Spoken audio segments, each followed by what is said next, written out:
정말 뜬금없는 시호의 고백으로 끝이 난 강남순 18을 볼 수 있었죠. 많은 상황들이 있었지만 마지막 고백의 순간이 너무 인상 깊어서 이어질 다음 장면에서의 남순이의 반응이 너무 기다려지는데 과연 남순이는 어떤 대답을 했을까요? 일단 이어진 11화 예고를 보면 가장 먼저 나민이에게 달려간 금주의 모습이 등장하는데요. 이후 병원으로 옮겨지고 나민이를 이렇게 만든 놈들을 죽여버리겠다 말하는 강봉고를 보니 약물에 중독되었다는 사실을 가족들에게 알린 금주가 된 것 같아 보이죠. 나민이가 특히 아빠를 많이 좋아했고 두 사람이 붙는 장면이 많기도 했기 때문에 여자들과는 달리 아무 힘도 없는 봉고지만 왠지 나민이의 상황을 돕는데 혹은 복수를 하는 데에 가장 큰 역할을 하게 될 인물이 될 수도 있을 것 같은데요. 드디어 강봉고 역시 금주, 남순, 희식과 함께 류시오를 쫓는 수사를 돕게 될지 기대해볼 만한 부분이 되지 않았나 싶습니다. 이후 누군가에게 전화를 걸어 해독제를 구해달라 말하는 금주의 모습을 볼 수 있었는데요. 예고 영상 속에서는 해당 장면과 함께 전화를 받는 류시오의 모습을 비춰 마치 류시오에게 다이렉트로 전화한 금주의 모습 같아 보이기도 했죠. 만약 류시오에게 바로 전화를 걸게 되었다면 가지고 있던 패를 다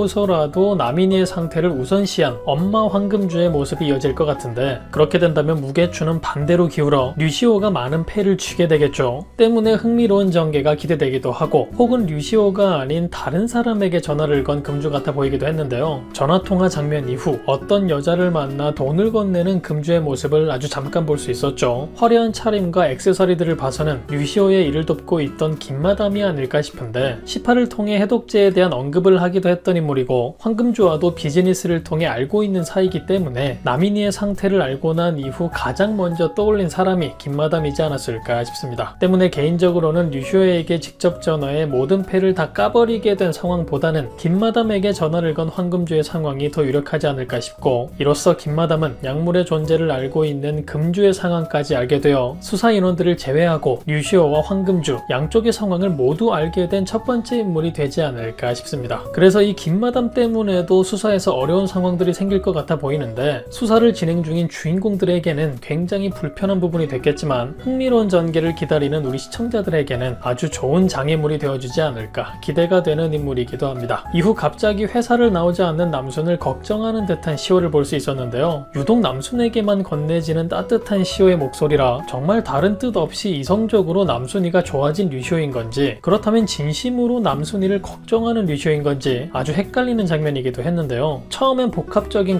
감정이었겠지만 10화 마지막 장면의 고백 이후 점점 자신을 피하는 남순이의 상황을 겪으며 진심으로 남순이를 좋아하게 될 시호가 되진 않을까 아주 징그러운 상황이 상상되기도 하네요. 그리고 정말 안타깝게도 하 팀장이 사망한 것 같아 보였죠. 그리고 그런 상황에 완전 눈이 돌아가 버린 희식의 모습을 볼 수 있었는데요. 남순이에게 고백하는 류시오의 모습에도 화가 나고 전국에 약물을 뿌려 결국 팀장님을 죽이기까지 한 류시오에게 굉장히 분노했을 텐데 예고 영상에서 짧게 지나간 장면들임에도 희식이 어느 정도로 분노한지가 잘 보여서 이후 어떤 계획을 가지게 될지 혹시 아슬아슬 줄타고 있던 수사의 선을 넘게 돼버리는 건 아닌지 지금으로선 가장 이후 전개가 기대되는 인물이 되지 않았나 싶습니다. 여러분들은 어떤 상황이 기대되시나요? 이어질 11화 약물 부작용으로 난리가 나버린 상황에서 수사를 하고 있던 인물들에게는 또 악마 류시오에게는 과연 어떤 일들이 펼쳐지게 될까요? 그럼 저는 다음 영상에서 뵙겠습니다.